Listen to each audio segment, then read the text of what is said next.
Hello and welcome to the Movie Moolah Podcast, where we have serious people talking about serious topics, but often silly conversations, because that's just who I am. I'm Ben Yenny, and by this point, hopefully most of you know who I am, so I'm going to introduce the wonderful Debbie Brubaker, who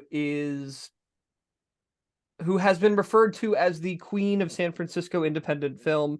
She is a unit production manager, line producer, and co-producer with credits such as Sorry to Bother You, Big Eyes, and Blue Jasmine, and I really could go on, but I'd rather actually just talk to Debbie. So Debbie, how are you? I'm pretty good. All things considered, this year's been such a bloody bust, when it comes to anybody doing anything. And that was because of the anticipation of the writer's strike. And then the writer's strike didn't happen. And so for the first 6 months of this year, nobody's done butkus. That sounds right. Is most of the stuff that you work on guild oriented? Well, a lot of it is, but then again, a lot of it's not. I mean, there's a lot of independent films that we're going to try to go to, but they were all getting skittish because of they thought that the SAG was going to go out. So I know of a couple independent films that just pulled back completely because they thought that SAG was going to strike, and they didn't. You don't want to get something, all set up and ready to go, only to find out that your actors can't work. Yeah, that is the for those of you watching who don't know this, most independent films don't really have much to do with the WGA or the Directors Guild, and even less so the Producers Guild, which we can talk about not actually being a union, but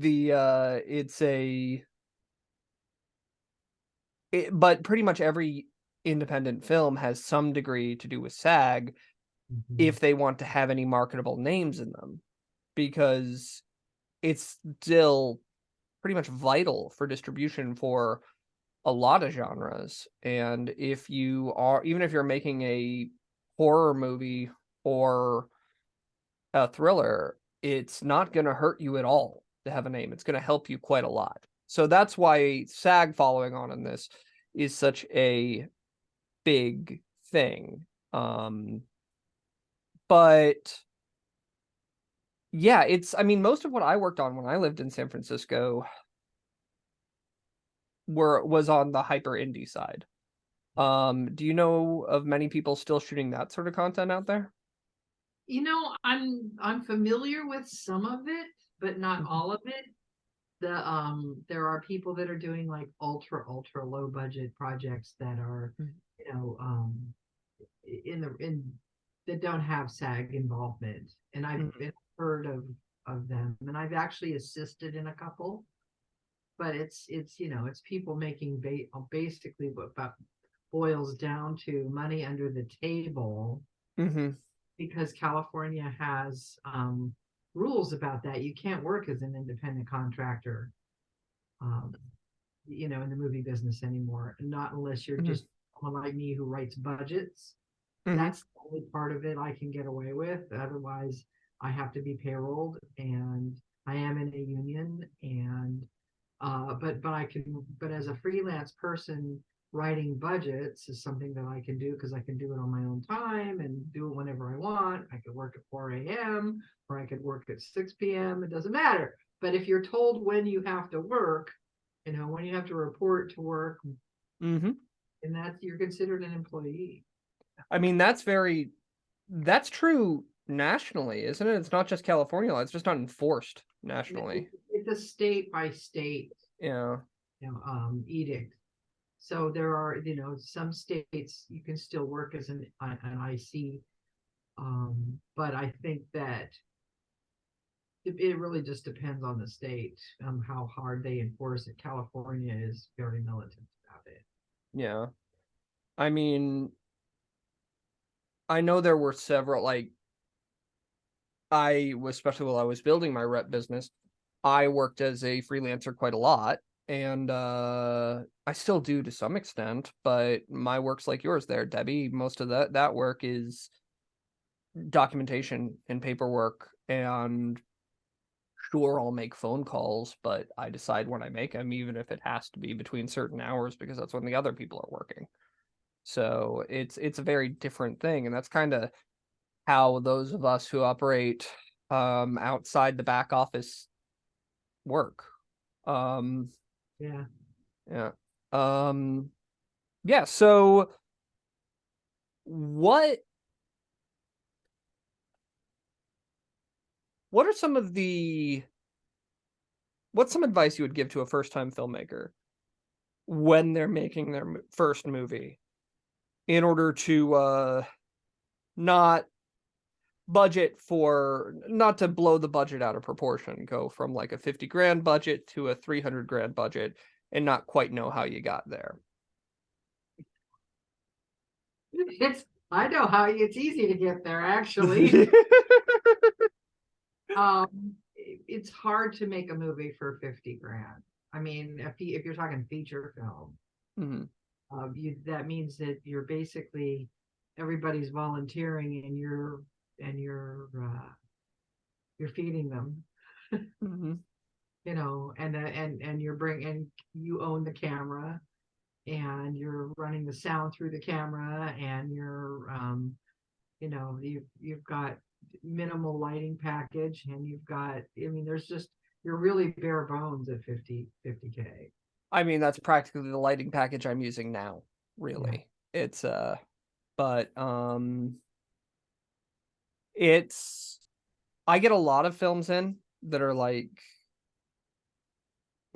I do get a lot of 50 grand films in. It's rare they look good enough to make any significant money. Even the ones that do come in that are the below 100,000 or even 200,000 mark, sure, a lot more of those look like they could have been made on a million like 10 years ago, but it's not easy, and in order to make even more than like maybe 30 to 50, again, it comes back to names. But at least in what I've seen. There are exceptions, of course. I did work on very lightly. I worked on a film called Skinamarink, which I think, have you heard of that one, Debbie? I have not. It's a found footage movie, and it was released by IFC just as I was closing up my distribution company, Mutiny Pictures. It was one of the last acquisition agreements I signed, and I did. And it was one of those movies that was made for like under 50,000. It was a found footage movie, and the opening weekend for IFC was like 3 mil, which is so rare. Don't plan on it. It's basically the equivalent of hitting the Blair Witch or Paranormal Activity Yeah. lottery. And it was very special for a found footage movie, but just so everyone here knows, if you're making a found footage movie, you're going to have a hell of a time getting it distributed. I've gotten 30 plus submissions for them. I've only ever taken 2. One was Skinamarink, and that's where you're going to end up. But it is one of those. The problem with making these one location scripts is that they get, if you're not really careful, they get boring and nobody wants to watch them. Is there any advice you have on that? Because I know you were actually important in making some really iconic uh looks of films for bigger guys. I'd say, it's not about you're right. It's hard to tell a story in one location, and yet if the story is really compelling, you can do it. I've seen them, and what I would suggest people do is look at like films. In other words, look at movies that basically got 3 characters in one location and see what made them successful. Because there are some there. It doesn't mean that they weren't made for $4 million. No. So it makes it, because they had a cast, they had people that could really act. Okay, my advice to people making any kind of project is casting. Casting is tantamount. I have a friend who made nothing but short films, and she recently passed. And we sat down at the Roxy Cinema in San Francisco and watched all of her movies back to back, which I don't think anybody had ever done before. And the one thing that stood out about her movies that was just, stunning was her ability to cast. And it was all non-union, but she cast people that could really, really act. And that to me, it is the most important part of any of your making of any movie is your casting. If you need to cast people who really can act, because if you have any kind of a lead character that's a dud, your whole movie can tank because of one person. Oh yeah. I'm working on this great movie right now. That won't be out by the time I say anything. But it stars 2 child leads. And it's mainly shot in the wilderness and walking through like decrepit cities. And by some miracle, they were able to find, frankly, 2 of the best child actors I've ever seen in something. Like an 8-year-old carries about a 90-minute movie almost on his own for a lot of it. And the other kid is 12 and has a notable disability in it, and has that in real life too. And the 2 of them really make this work. And I was talking to the director about it, and that was the longest part of pre-production, was casting those kids, because they interviewed hundreds of kids for the lead, and it was a somewhat smaller pool for the other because of the disability. But when they found them, they knew, and it actually works like a lot. It's not common to be able to do that with kids, though. It's you have worked with child actors? I just assume. Yeah, I mean, Yeah. not a lot, because independent film, you're going to pay more for kids. We had kids on A Diary of a Teenage Girl. Horrific, they were great, and we spent time casting, for the kids, but you have to hire a studio teacher, and you are limited to the amount of hours you can work with the kids. And so, independent film doesn't cast children all that frequently because of those 2 factors. I mean, you're going to have to, you shorten your day and have an additional crew person, and and depending on the age of the child, you only get so much work time out of them. Oh yeah. I mean,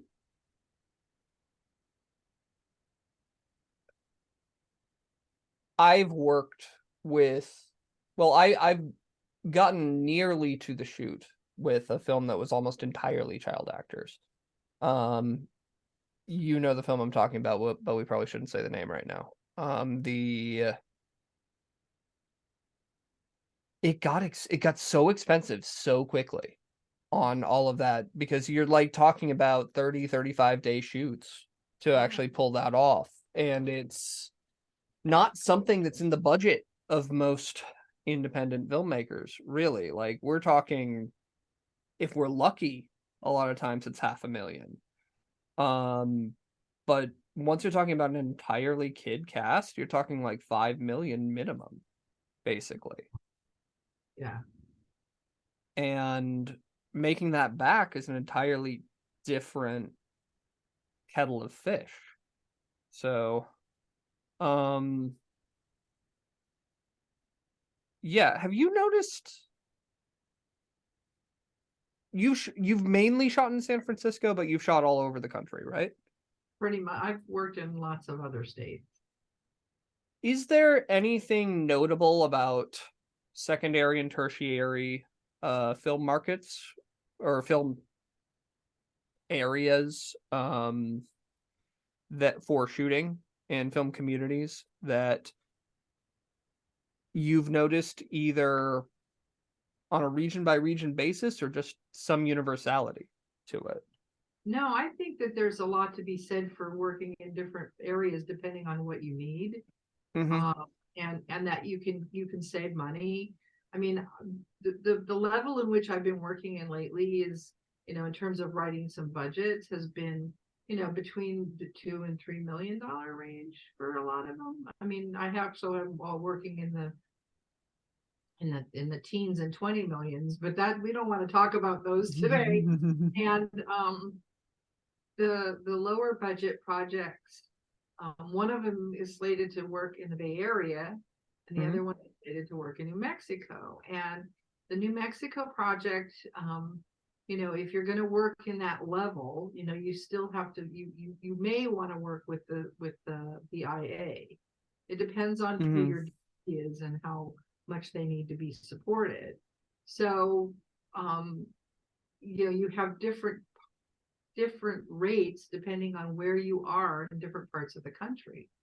Although for low budget rates, you're going to be looking at a tier 1, tier 2 and tier 3 with the IA, which makes it a lot easier in some parts of the country because those pay scales are decent in those parts of the country.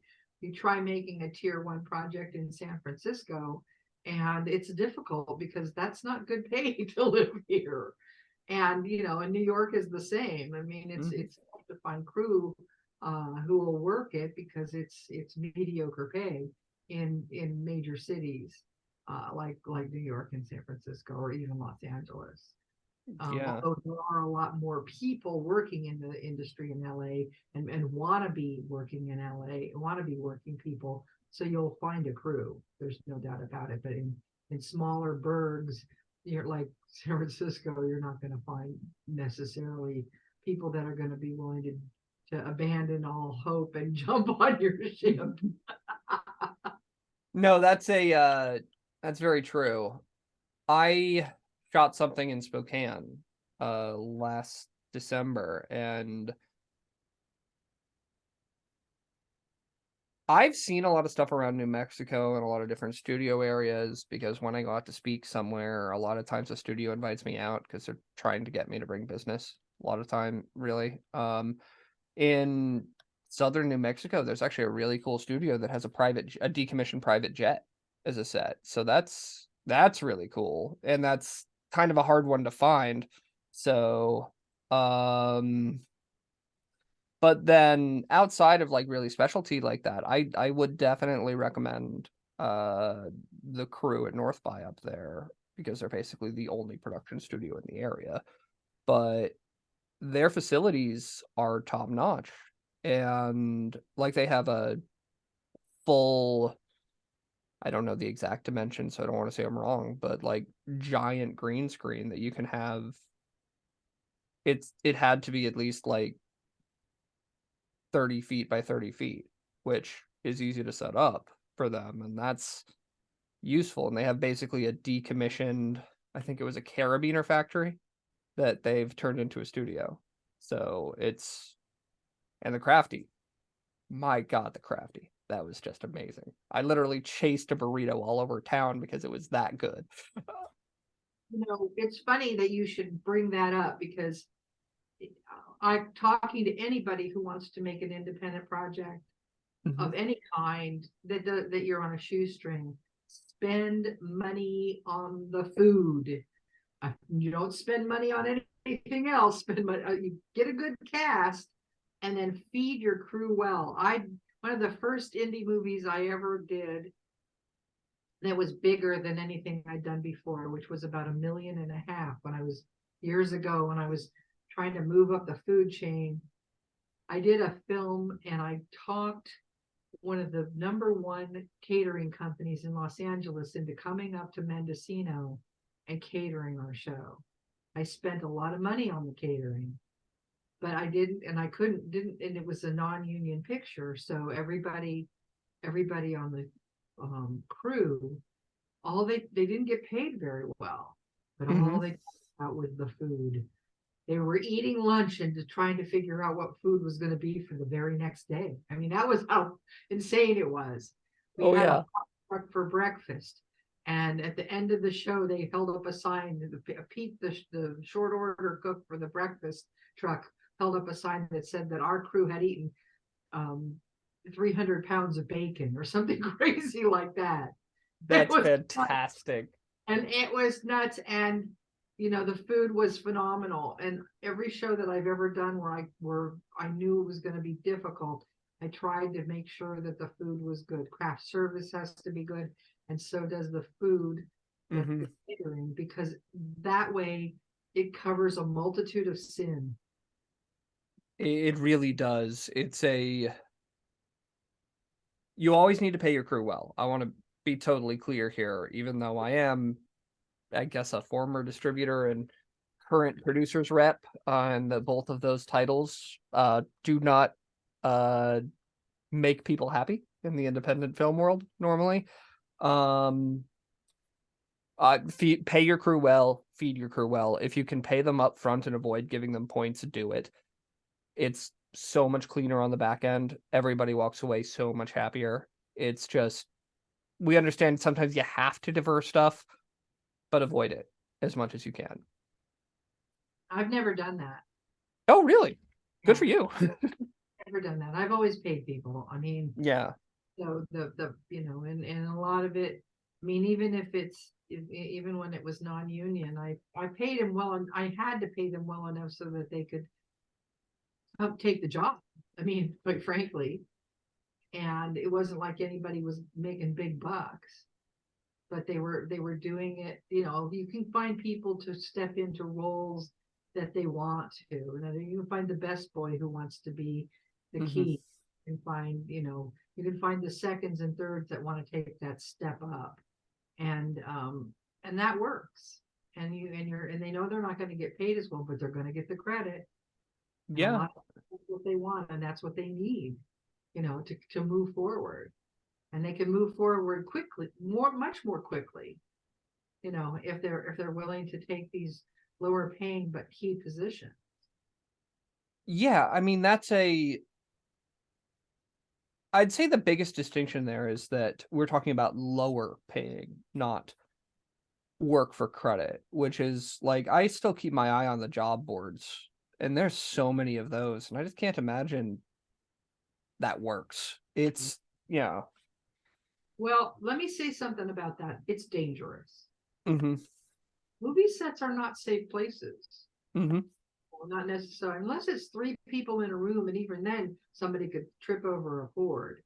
You have to be very careful, because if people are not, you could lose your house, or you could lose your ability to ever make money again. You don't want to put yourself in that kind of harm's way for a movie. You just don't. It's not worth it. You have to, anytime you're about to do something that you're not sure about, you're going to have to ask yourself, do I want to do this because it's only a movie? Yeah. You're not saving lives, and you're not going to cure cancer. So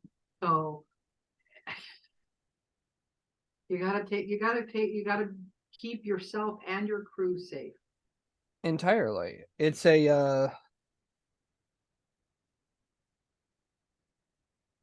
that's not the yes, I would 100% agree. Also, make sure you're well covered when it comes to production insurance.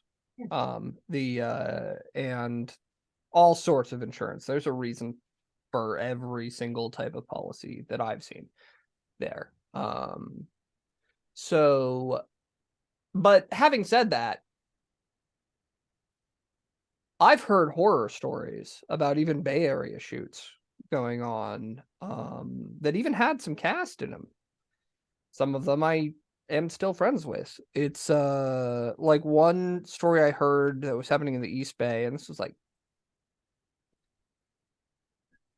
2 digits of years ago is as far as I'll go on that, because I'm starting to feel old that I can say that.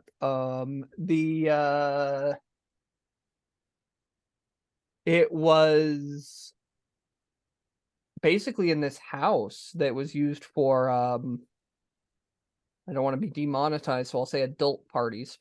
And there was mouse crap all over the house. The catering that they brought in, they cooked in that kitchen that had mouse crap all over the place, and it was chicken that wasn't thoroughly cooked. It was bad. I'm hearing this secondhand from somebody who's been on a lot of film sets that I know.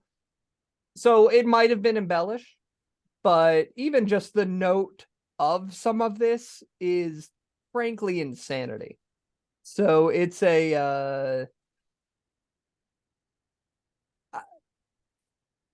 just because it happens and just because the bar can often be quite low doesn't mean you should only barely try to clear it. Treat your crew well, make it safe, don't let anybody get hurt, and even just doing that will put you in a different echelon of your local film community. And it's not worth being in the other one, no matter how much you think you're saving. It's true. Yeah. It's... Sorry, I'm talking a lot here. I should mention that we're recording this before 9 a.m. Debbie's time, but I've got 3 hours on her. So I've had more coffee. I'm just going to say, I'm sure you had more coffee than I have. I have a left here.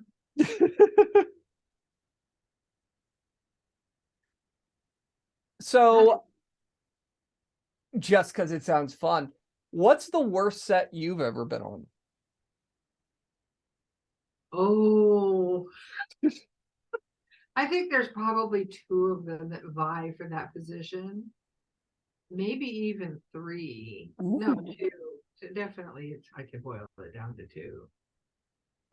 It was a director who was a kind of a megalomaniac. No, really? A director? And he was also a producer, and he had pretty great actors on the movie, but the working conditions were just unbelievably bad. I mean, it was raining all the time, and there was no provisions for that kind of weather. And I remember one famous actor was staying at this guy's, one of his fancy homes in the North Bay, and he woke up to see his slippers floating by his bed because it had flooded. And then one day the grips called me up in the morning, and they said that they had, they've had enough and they weren't going to take it anymore. And I told them to strike.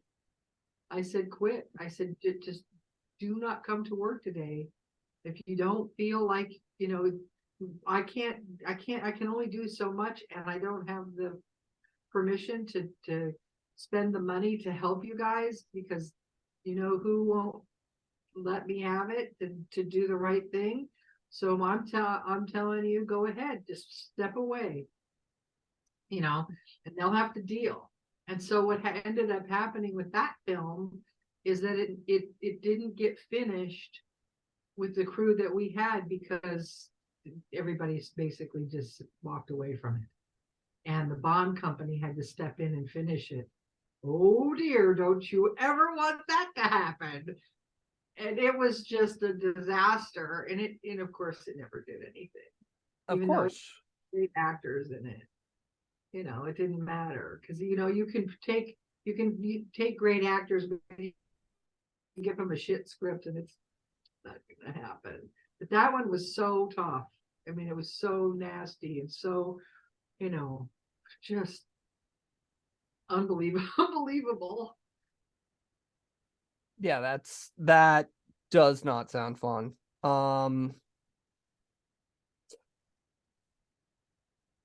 I think mine, I'm an EP mainly.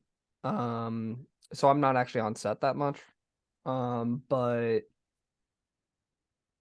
so the last story I had was about was actually all the way back in film school, and it was also related to a megalomaniacal director who didn't have storyboards and needed everything to be exactly how it was in his head. But he kept adding shots too. And I was only the AD, and we were already running 2 day, like at least 2 scenes behind on it might have been more, it's been a long time, on like an 8-day shoot. So for his thesis, and that's a lot when you're only talking about a maybe 20-minute film. And the director, I kept saying, like, look, we can't keep adding shots, we are out of time. And the crew almost, and then he said, fine, you go somewhere else, I'll be the AD and the director, because I kept saying you can't do it.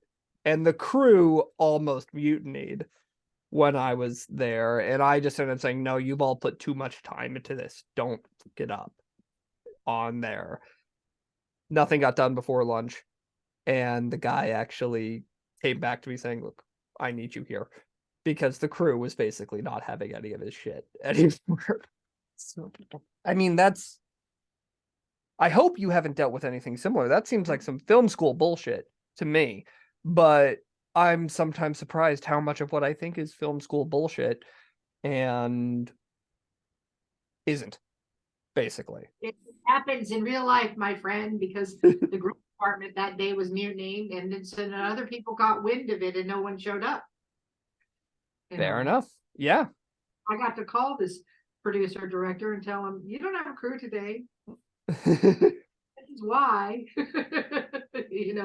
You're not feeding them, you're not giving them the right craft service. It was about food. There was no craft service, there was no breakfast. It was just lunch, and it was it was subpar. That's in horrible weather. That's so much worse. I once had a distributor tell me, don't worry too much about the crafty. I mean, Subway has $5 footlongs. It's good enough. It's like, Ooh. Yeah, no, I had a different one tell me, yeah, I mean, like, Taco Bell's cheap, just get that. It's like, no. Like, okay, to give you an idea, Taco Bell commercials don't cater with Taco Bell, which is actually almost disappointing to me, because you'd hope you'd get, like, the brand new stuff that is before anything else. I mean, full confession, I like me some Taco Bell, but on occasion. But, not on a film set. That's going to wreck you the rest of the day. And normally you have limited facilities, and that's another reason to not do that. So yeah, I don't know. I've never been on a set that had, I should say never, but I remember one movie that I did. God love the guy that was directing it, producing it at the same time. Started out by thinking that everybody was supposed to bring their own lunch to work with them. What? We didn't know better. So the director of photography, who is currently one of my dearest friends and who was a good friend of mine back then, told this producer that if he didn't hire someone to come in and organize, that the movie was never going to get finished, because nobody was going to bring their lunch. So I remember showing up for set, and the only person that brought their lunch the day that I showed up was the director. And I said, I'm going to go get food for the rest of the crew, and you're going to pay for it. Forward, you don't need to bring a brown bag. You can eat with the rest of them, because I'm going to get you. I'm gonna make it so that your crew is happy, and you're gonna be able to make your movie. And that's what I did. And the budget on the movie was $100,000 at the time. which today would be what, 250 or 300 maybe. But it was, yeah. The crew just, was just so much. I remember him coming up to me at the end of the following week saying, I can't believe that these people reacted so strongly about food and how much happier they are. And I'm like, duh. It's the reason your mom always feeds you when you come home from college. It's like, it seems very related to me. But again, I've written this in like, I don't know how many blogs, but a lot of blogs. Like the best place to spend money on your low budget outside of cast is food. It's just always true. True. Yeah. And to be perfectly honest, it keeps people safer. Yeah. You don't have such a large point of diminishing return when people are fed, because then they can work and think. Thinking is a very important part of anybody's job, whether you're a PA, a DP, a hairstylist, doesn't matter. Best work by having fuel in their system. Oh, entirely. I don't know why it's such a difficult concept for some people to grasp, but it's really just I will be honest though, on the distributor thing I was talking about earlier, most of those guys aren't around anymore. And while I'm sure that sentiment exists, and I'm thinking certain sales agencies very loud in my head right now, but I'm not going to name them. I think the majority of newer companies and companies that have survived have grown to understand how important general quality of content is in order to actually selling it in the current market, as well as just the ability and just how much good crafty actually helps make that shot look better. You wouldn't see it, you wouldn't think about it, but it does a lot. And it's kind of to the point that even though anybody can make a film, it doesn't mean everybody should. And if you don't make a good enough film, it's not going to get out there in any meaningful way, even if you self-distribute it, because you're just not going to be able to get the attention on it. Right. I don't know if I had a point in that, but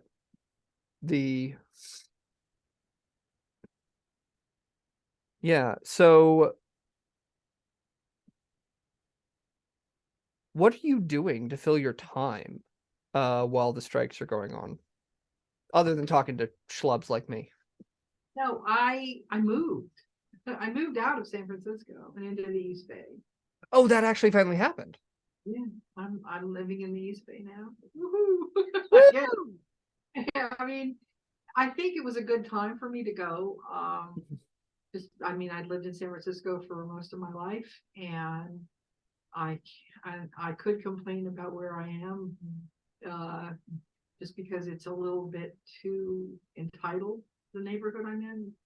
I'm used to more diversity, but I'm here to support my parents because they're getting older and things are getting harder for them to do by themselves, and I'm doing a lot of those things and encouraging them to have people come in and help them as well, and that sort of thing. And I've been writing a lot of budgets, as many as I've been getting, and and I've been consulting with people. I've done a lot of consulting. Basically kind of like what we're doing now for people. It's like, do this, don't do that, kind of thing. This is how much money you've got. This is what you should pay attention to. Because I'm aware that people are going to try to do what they're going to do with whatever money they have. I have a friend that has been making movies, at all different kinds of levels, and they've all been low. And so he contacts me every time before he's going to start a picture, and we have a long conversation. So that's really important to keep your priorities straight, and every show is going to have a different set of priorities. Makes sense. And I'm in development on a picture too, so That's yeah. And in fact, that's what I'm going to have to spend time with this week, is definitely I've got the budget to write for that. Everybody's going to write. You don't feel bad when you the numbers are always going to be fluid, and you have to keep that in mind. You can't set anything into stone, so that means you've always got to have some kind of contingency. Yeah, it's a budget without oh shit money is not a budget. No, I completely agree. What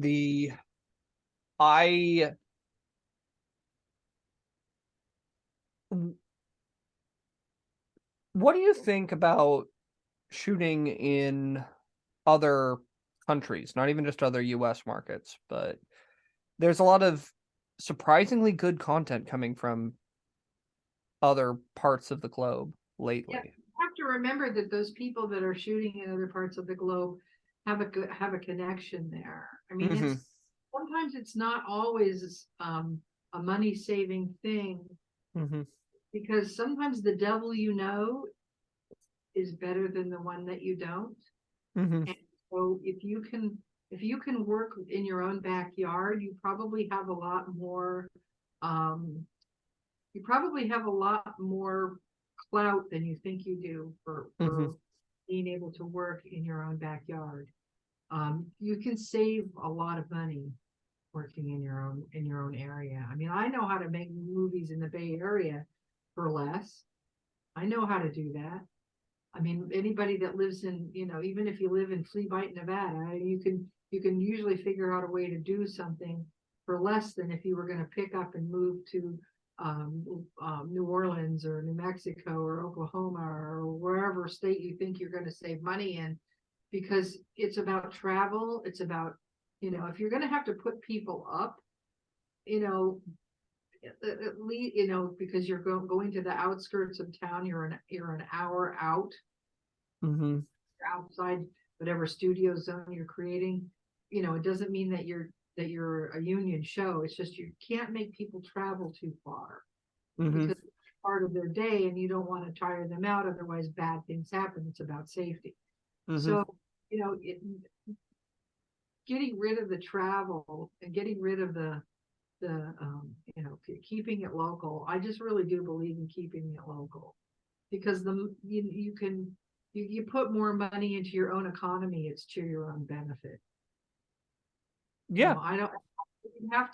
You'd have to show me, under a few $1 million.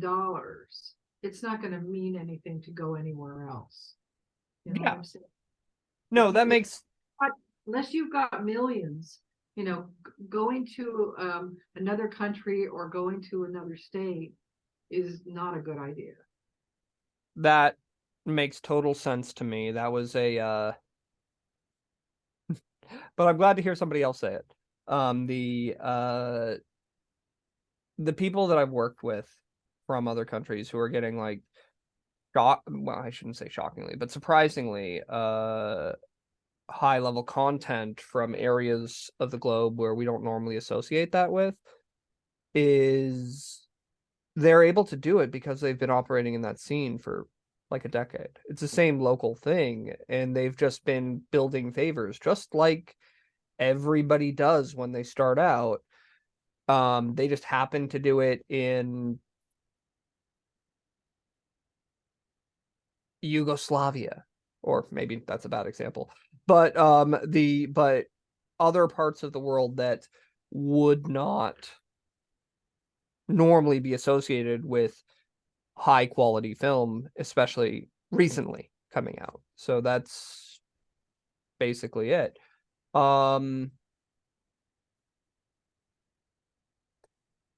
So what is your goal for the next, let's go with 2 years? Well, what I'd really like to do is that some of the movies that are kind of in front of me that I've been assisting with, like I'd love to be able to see Boots film, Boots Riley's next movie. I'd like to work on that. I'd like to see a couple of these little indies, the New Mexico indie and the one that's in the East Bay. I'd love to work on those. They're both really great movies. Which I haven't seen, you know, this many good independent little movies have, come across my desk in a long time. Aside from Boots film, which is a higher budget picture than the littler ones. The littler ones are less than 3 million each, and they're just delightful. Mm-hmm. And they're both very, very different from one another. Mm-hmm. And all three of them are very different from each other. And I think I'd like to do more independent film. I mean, I'd like to and I'd like to dial it down. I love the idea of doing, I like the idea of underdog pictures that are really, really good, because I think that those are going to be successful. I agree. I mean, like, I've been really surprised at some of the things that have been coming across my desk and companies I'm consulting with desks. I think there is a really interesting new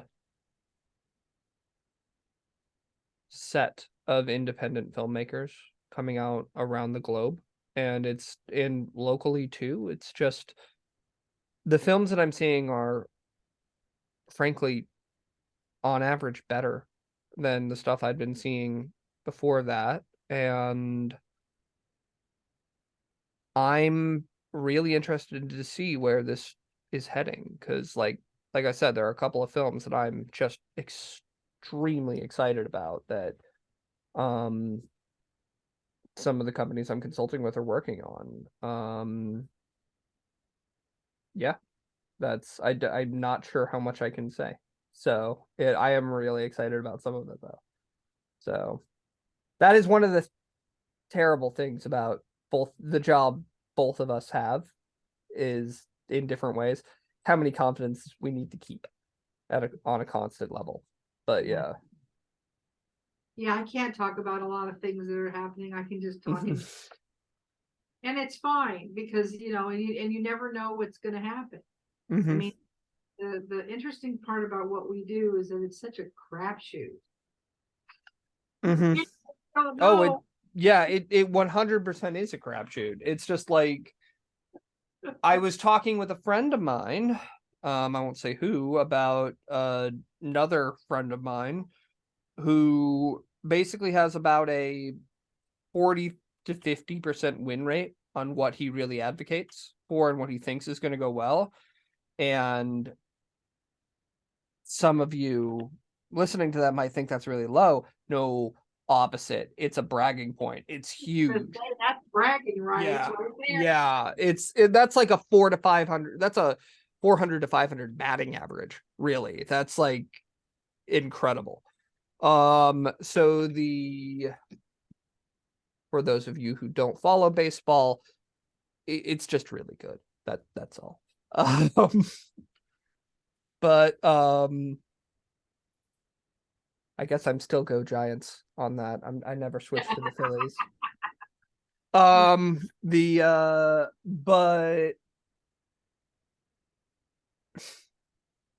But yeah, no, it's a weird industry, and unless you end up at the J.J. Abrams level or anybody doing those giant films, Russo brothers, it doesn't pay what you think it pays. It's never you can make a comfortable living if you're good at what you do, but you're probably not going to be a millionaire. But you might get to be an artist that supports yourself through your art. But you know what? I don't know a lot of people who go into this for the money. I mean, if you do, it's a fool's errand.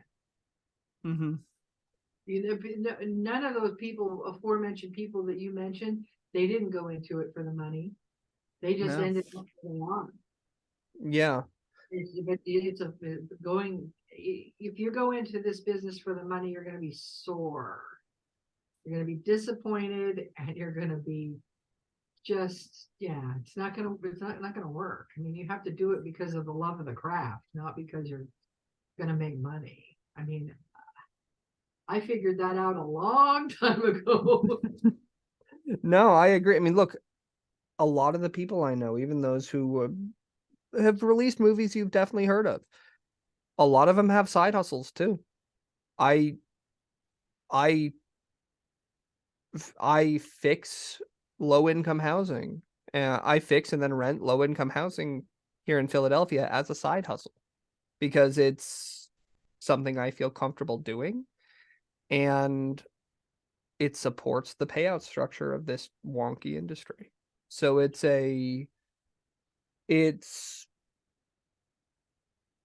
I mean, I think Francis Ford Coppola said that he made more money selling wine in 1 year than he made in his entire film career. And that's the guy who directed The Godfather. So, yeah, it's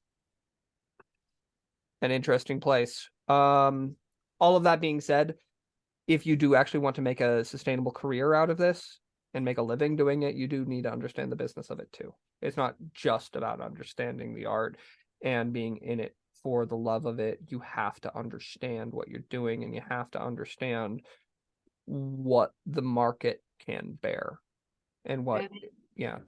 and I don't mean to interrupt you, but I'm here to say Mhm. that what you're saying is so damn true. If you don't understand that it's really a business, even though people don't go into it necessarily for the money, but it is a business, and you don't understand the business, you're cutting your nose off to spite your face. Because so many people I come across have no idea what they're getting into. And it's really breathtaking that they could dare to venture into something as unpredictable as this and not have a better understanding of what they're getting into.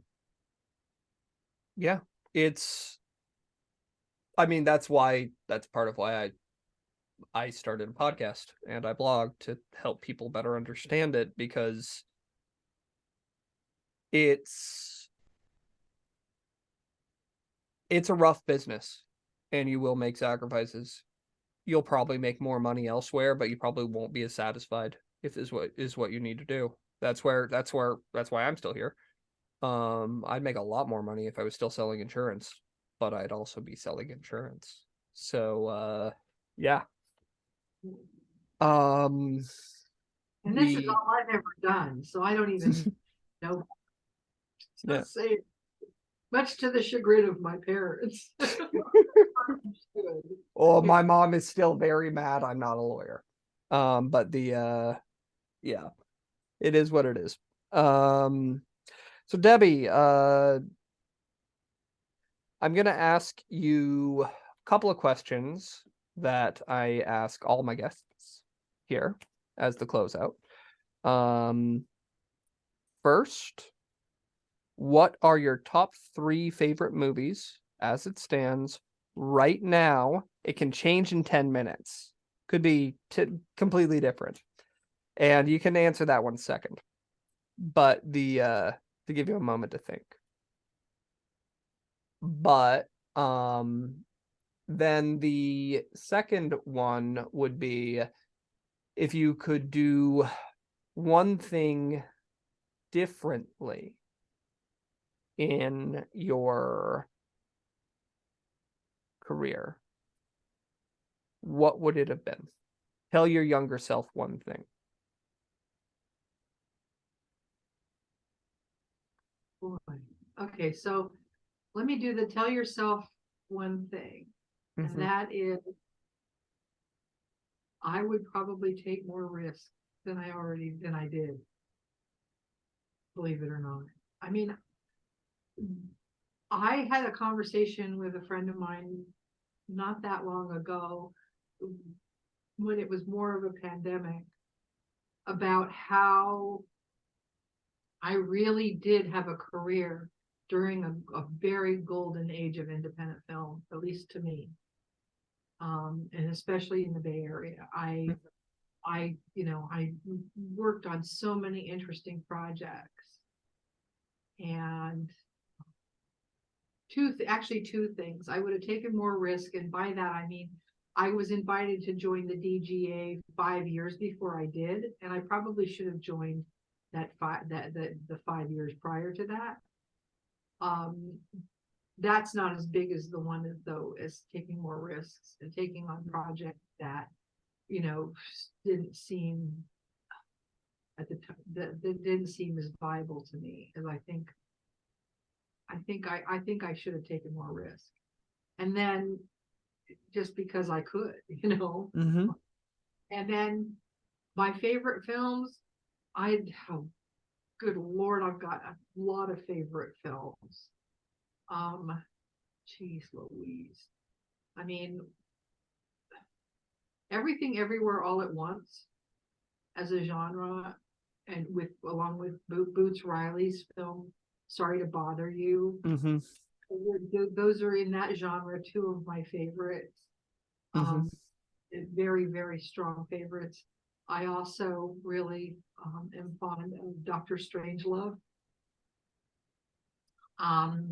Close Encounters of the Third Kind is also one of my favorites. I mean, I could go on and on and on about favorites. I don't have the top three. I probably have a top 100, and I order, because movies vary from one end of the spectrum to the other, and it's just, for me, there's just so many different kinds of film, genres of film, and examples of fantastic storytelling.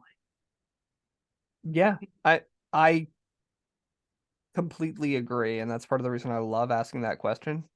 I do like seeing my guests get very confused and very thing, because everybody who's going to be on this podcast probably loves movies. There's a reason we're here. There's a reason we do what we do. There's a reason we watch the terrible movie submissions we get that are worse than anybody else is ever going to see, because they had to go through some schlub like us. But I wasn't speaking personally at all. But no, we just love movies, and it's I don't think anybody could change. And if you don't, you probably shouldn't be here. That's just it's not worth the heartache. And then the last question, where can people find you? You're gonna look me up on IMDb, and all my contact information is there. You can Google me and probably easily find my phone number. I mean, I'm one of those, I've never hid from the internet, really. Mm-hmm. For better or worse, I've had some interesting experiences because of it, but I'm pretty easy to find. Mm-hmm. So you're well, and I encourage people that have questions or whatever, if you're getting ready to do something and you feel uncomfortable, you can email me or text me or whatever. I'm not hard to find. Well, Debbie, thank you very much for taking the time to talk today. You are my third recording, and I don't know how that will actually be in terms of release, but you are the third one. And it's always good to talk to you. It's been way too long. In any case, this has been the Movie Moolah Podcast. My name is Ben Yenny. You can please subscribe to this on YouTube and all of the podcast platforms you're listening to it on, and you should also check out my free independent film resource package, which is all about helping you further your film career and better understand the business. It's got a free ebook, a free white paper, a free investment deck template, a free festival brochure template, and quite a lot more. So again, thank you everybody for sticking with us through this podcast, and we hope to see you or hear you again whenever we next upload one. Thank you.